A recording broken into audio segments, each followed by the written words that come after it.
here's something crazy that I only recently really realized. And that is that you need to be attractive. Okay, you don't need to, but it makes it far easier to be a YouTuber or a social media personality, no matter what your niche is, if you're attractive. The only exception is a niche where the people watching it are all people that tend to be less attractive and that tend to actually hate on people that are attractive. So who am I talking about? I'm talking about geeks and nerdy type of people. Not even nerds though, mostly just geeks. And sorry if that hurts your feelings, but it's true, okay? Here's a great example. You'll know if you're attractive if you go into Best Buy and all the Geek Squad people either treat you like you're a fucking idiot that doesn't know anything about technology because you're good looking, and they assume you're dumb, or they literally just avoid you and don't like you. Another way to tell is if you're in like some engineering class or something, which, by the way, is fucking dope. I respect engineers, bro. But if you're in one of those classes where it's like all engineers and computer science or like whatever it is, bro, and like there's one pretty girl, bro, if you are the best looking out of the group, they're gonna hate you. They're gonna hate you, bro.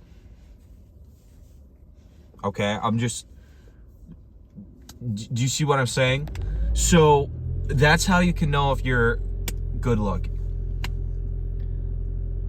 But guys, the point of this video is look at anybody that you see on YouTube in any niche that's not something that the Geek Squad at Best Buy would watch.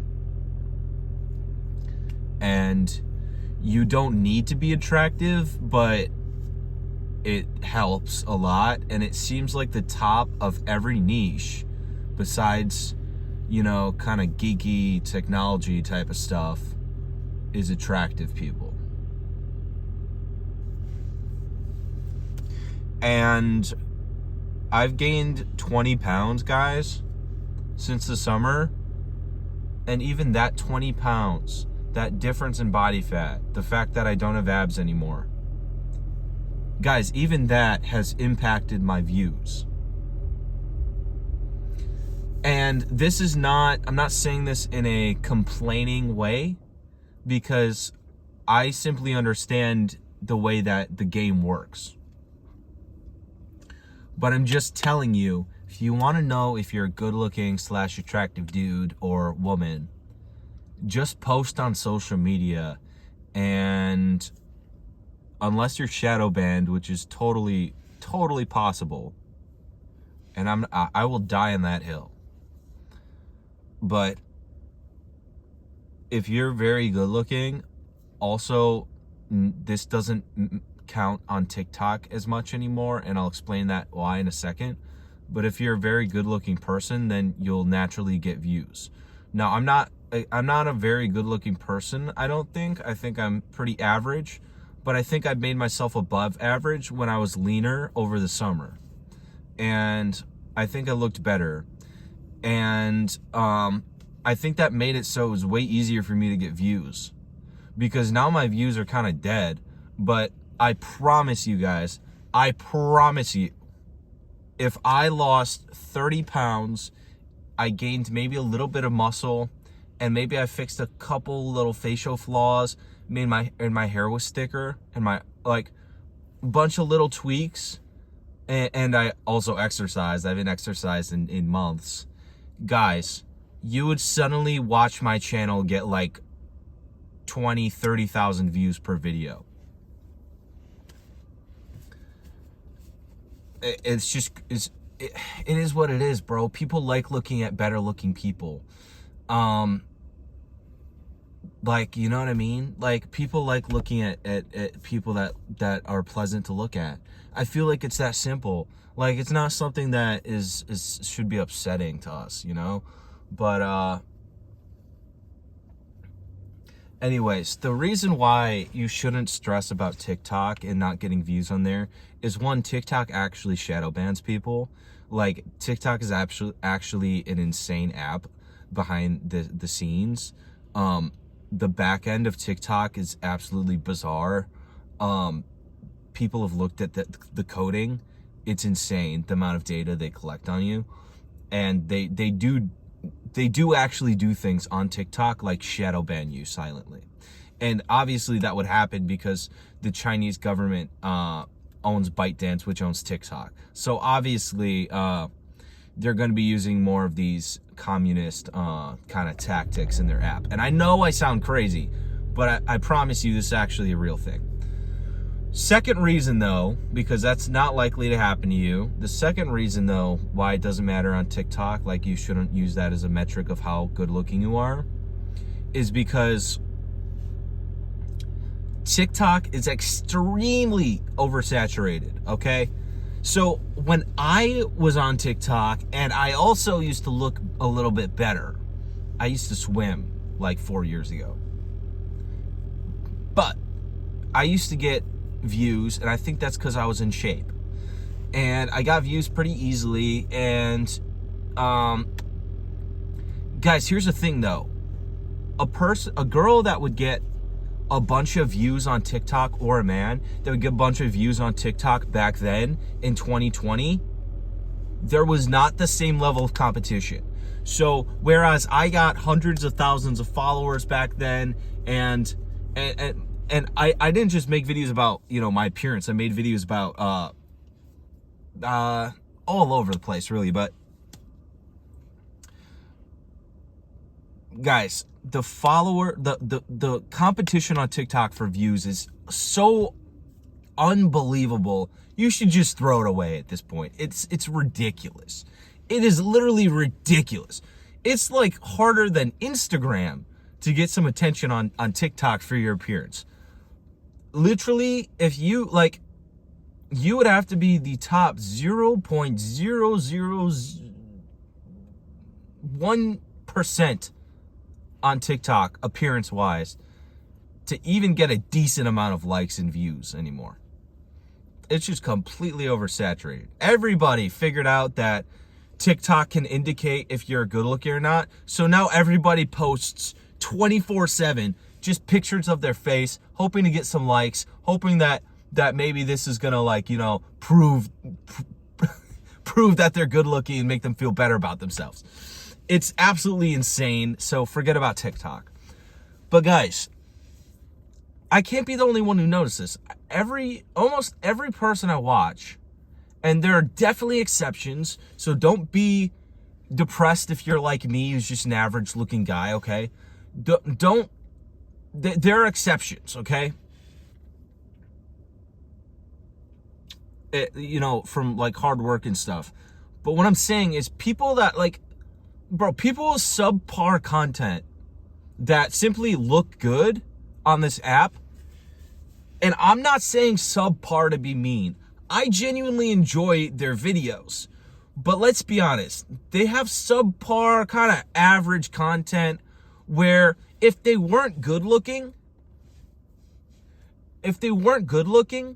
as much as they are, they would get not as many views. And how many times have you guys seen an amazing singer, an incredible singer that doesn't have any followers? Or somebody with incredible talent and incredible videos who doesn't exactly look the part of a movie star and doesn't get as many followers. So here's an example. Sambucha. Now again, no hate on the guy. I like his content. I'll still watch it. But it's kind of average ass content, bro. It's like a TikTok and a YouTube format. Again, no hate on the guy. I love his videos, but like it's very It's kind of basic stuff. Compared, some people are making, robots out of Legos that solve Rubik's Cubes, and Sambucha's like buying a giant fucking gorilla couch, right? So I think, or he's going to, or he's going to a fast food restaurant. I don't know, dude. Listen, I honestly think most of this guy's views are due to him having a exceptional appearance. Not to be like no homo, but like he's a very good looking guy. Like he could probably be a model, right? And let's be honest, if he wasn't a good looking guy, then the content he makes, if he was butt ugly making that content, there's just no way that he would have 8 million followers, bro. There's no way. So here's what I've learned from the times in my life when I was more fit, more attractive, more in shape, lower body fat, better cardiovascular health, and not. Like, I'm currently not in as good a shape as I have been before. What I've learned is that when I was in better shape and I looked better, what happened was I got views so much easier, and I had a far higher conversion of views to followers. Far higher. Whereas maybe it would be 1% of my viewers would turn into a follower before. When I was better looking in my life, 30% of my views would turn into followers, or even, or 25. Just unbelievable conversions into followers. So that's a fact that a lot of people that have been in the social media game have noticed for a long time. And it kind of makes sense. If you're in a niche that's akin to something like being a movie star, because YouTube is the new TV, people watch YouTube more than movies. If you're in a niche that's akin to being a star, and you will become a star if you get popular, then it would only make sense that people would simply expect you to look the part. And I don't think that you have to have natural good looks. I think that basically if you want to perform high in your niche on YouTube, I think you just need to get high enough to, I think you just need to fulfill the potential of what you can look like. I think you just need to fulfill the potential of how healthy you can be. That doesn't mean you need to be as healthy as possible. It just means like be the top 90% of how healthy you can be. Like be the top 80% of how healthy you can be. Be the, or wait, I meant to say top 10% and top 20%, my bad. But yeah, be the top 20% of cardiovascular health amongst other people around you. Just, you don't need to max it all out. You just need to like be in good shape and just perform decent in that. So yeah, like YouTube is the new movies. And please don't mistake what I'm saying. YouTubers will never be as cool as mainstream Hollywood actors or as famous. That's not what I'm saying. I'm saying that YouTube is like a mini version of the movies. A mini version of being a celebrity. Very, very mini. Very mini, okay? Again, don't think that I have a big ego here, and I'm not even talking about myself. Look at me, I get 100 views. But like I'm saying, some YouTubers are definitely like mini celebrities. Okay, they're not real celebrities, but they're kind of close. So, of course, in a new age of celebrity, people are going to expect the people that are considered mini celebrities to look the part of a movie star. So that's all I got to say. I hope you guys enjoy this video. I'll see you guys in the next one. Peace.